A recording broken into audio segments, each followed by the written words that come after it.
मराठा सेवा संघ धुळे जिल्हा शाखेच्या वतीने संत श्रेष्ठ तुकाराम महाराज जयंतीनिमित्त जाहीर व्याख्यान कार्यक्रम संपन्न।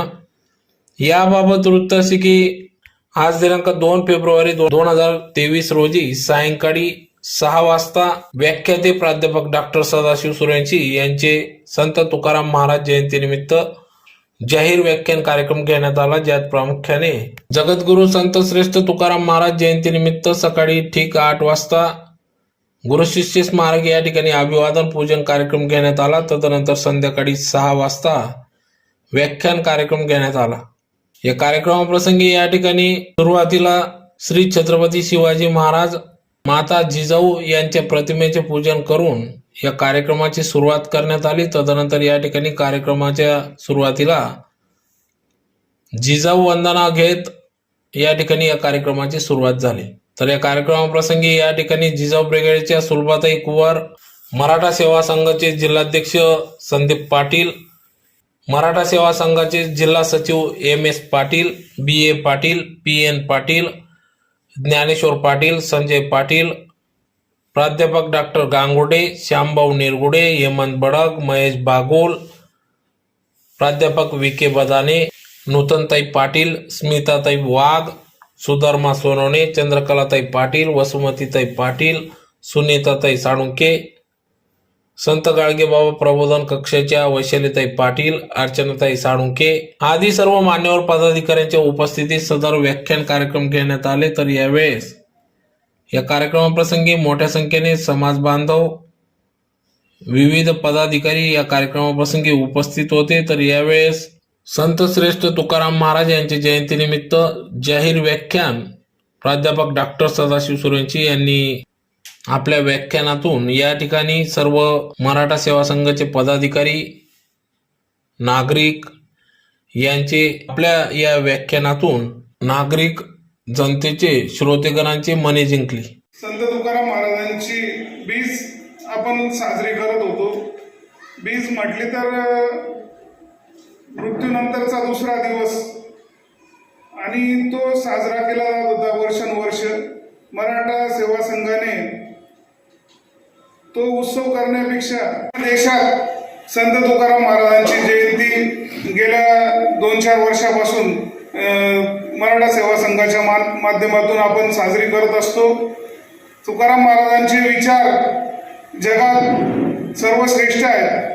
ते विचार अतिशय सोप्या भाषेत आणि सोप्या पद्धतीने सगळ्यांनी जर आत्मसात केले तर आपली परिस्थिती अत्यंत बदलू शकते। आपल्याला सदाशिव सूर्यवंशी सरांचं चांगलं व्याख्यान ऐकायचं, मी त्यामुळे जास्त बोलणार नाही त्या संदर्भात। आज फक्त थोडं विषयांतर म्हणून या निमित्ताने मी एवढंच सांगू इच्छितो की आपल्याला मराठा सेवा संघाला येत्या काही दिवसात म्हणजे 19 मार्चला आपण एक आपला मोठा भव्य असा खानदेशस्तरीय वधूवर मेळावा घेणार आहोत। त्या मेळाव्याच्यासाठी आपण सर्वांनी सक्रिय सहभाग नोंदवावा। आपले जे कोणी नातेवाईक मित्र असतील त्यांना वधूवर सूचीसाठी, नाव नोंदणीसाठी आपण प्रोत्साहित करावं। तसंच वधूवरांसाठी जे कोणी काम करणार असतील नोंदणीचं वगैरे, तर त्यांना सुद्धा आपण या निमित्ताने मी आवाहन करतो की आपण प्रोत्साहित करावं आणि सहभागी करून घ्यावं या चळवळीमध्ये। त्यानंतर वधूवर परिचय मिळाल्यानंतर आपल्याला सामुदायिक विवाह सोहळा सुद्धा घ्यायचा आहे। त्यासाठी सुद्धा आपल्या संपर्कातील जे कोणी मित्र, नातेवाईक असतील त्यांच्यातून जर कोणी तयार असेल तर त्यांना सुद्धा आपण सामुदायिक विवाहामध्ये सहभागी होण्यासाठी आवाहन करावं। आज आपल्याला आपण जे काही वधूवर मेळावा मोठ्या प्रमाणात घ्यायचा मानस व्यक्त केलाय, त्याच्यासाठी बापूसाहेब संतोष सूर्यवंशी गुरुजी यांचं फार मोलाचं मार्गदर्शन आपल्याला लाभत आहे। आज त्यांचा 79वा वाढदिवस आहे, 80व्या वर्षात पदार्पण करतायत। त्यांना मराठा सेवा संघाच्या वतीने मी शुभेच्छा देतो। अजून बऱ्याच दिवसात आपली सदस्य नोंदणी मोहीम ही थोडी थंड झालेली आहे। आपल्यापैकी बऱ्याच सभासदांचा आजीवन सभासदत्व राहिलेलं आहे। मी पुन्हा या ठिकाणी आज आपल्याला आवाहन करतो की ज्यांचं आजीवन सभासदत्व राहिलेलं आहे त्यांनी लवकरात लवकर आजीवन सभासदत्व स्वीकारावं आज आपण सर्व या ठिकाणी उपस्थित राहिलात त्याबद्दल सेवा संघाच्या वतीने मी आपलं सर्वांचं पुन्हा एकदा स्वागत करतो. आपल्याला सरांचे विचार ऐकायचे असल्यामुळे जास्त न बोलता आणि खऱ्या अर्थानं स्वच्छतेचा संदेश देणारे राष्ट्रसंत गाडगे महाराज, भुकेल्याला अन्न द्यावं, तहानलेल्याला पाणी पाजावं, ज्याला ज्याची आवश्यकता त्याची पूर्तता करावी असं म्हणत या महाराष्ट्रामध्ये प्रबोधनाची चळवळ उभी करणारे राष्ट्रसंत तुकडोजी महाराज, ज्या ज्या ज्ञात अज्ञात क्रांतिवीराने देशाच्या स्वातंत्र्य संग्रामासाठी आपल्या पंचप्राणांची कुरवडणी केली ते सर्व ज्ञात अज्ञात क्रांतिवीर आणि खऱ्या अर्थानं ज्यांच्या जयंती निमित्तानं तुम्ही आपण सर्वजण या ठिकाणी एकत्रित आलेलो आहोत, जे फक्त तुमचे माझे कोण्या एका दुसऱ्याचे नाही तर संबंध या मानव जातीचे, या विश्वाचे, या जगताचे गुरु म्हणून ज्यांना पाहिलं जातं ते जगद्गुरू तुकोबारायांना प्रथमतः या ठिकाणी विनम्रपणे अभिवादन करतो. आजच्या या कार्यक्रमाचे अध्यक्ष आदरणीय शिवमती सुलभाताई कुवर, आदरणीय शिवमती नूतनताई पाटील, आदरणीय शिवश्री बापूसाहेब विखे बदाने, आदरणीय शिवश्री बापूसाहेब संतोषजी सूर्यवंशी, आदरणीय शिवश्री रमेश अप्पा बोरसे,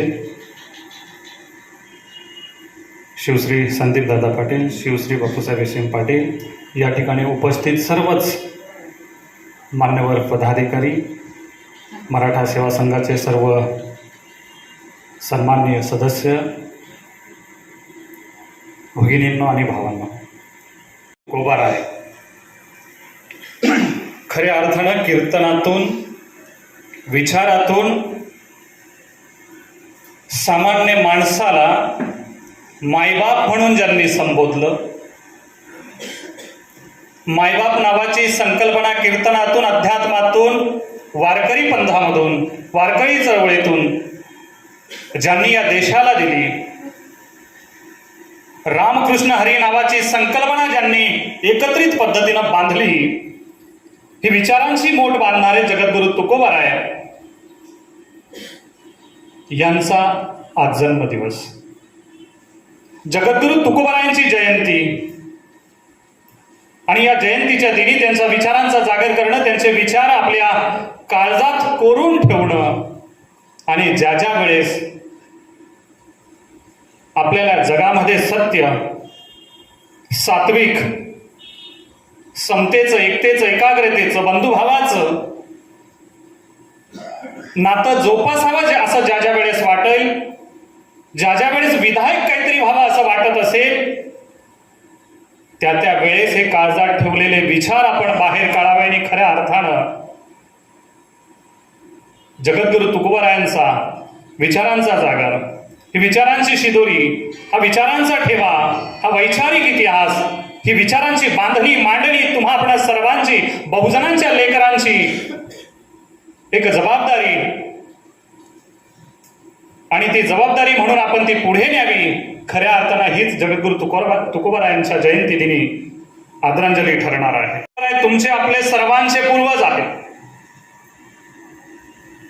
रक्ताचा नसेलही मात्र विचारांचा धागा आपला एके ठिकाणी जातो,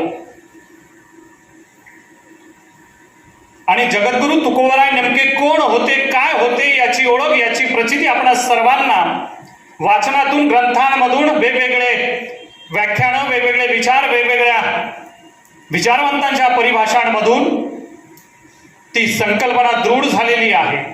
तरी देखील मला सांगावंसं वाटतं,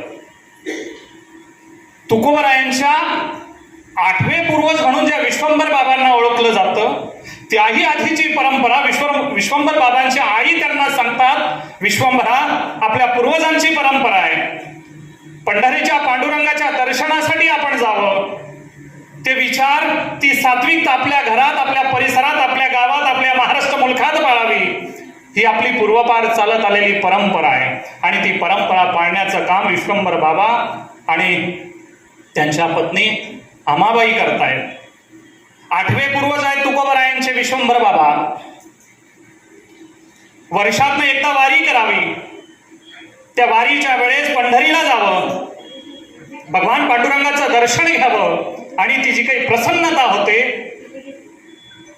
तो जो काही आनंदाचा सोहळा अनुभवता येतो, तो आनंदाचा सोहळा पुन्हा पुन्हा अनुभवावा म्हणून वर्षाची वारी, वार्षिक वारी 6 माही केली विश्वंभर बाबांनी.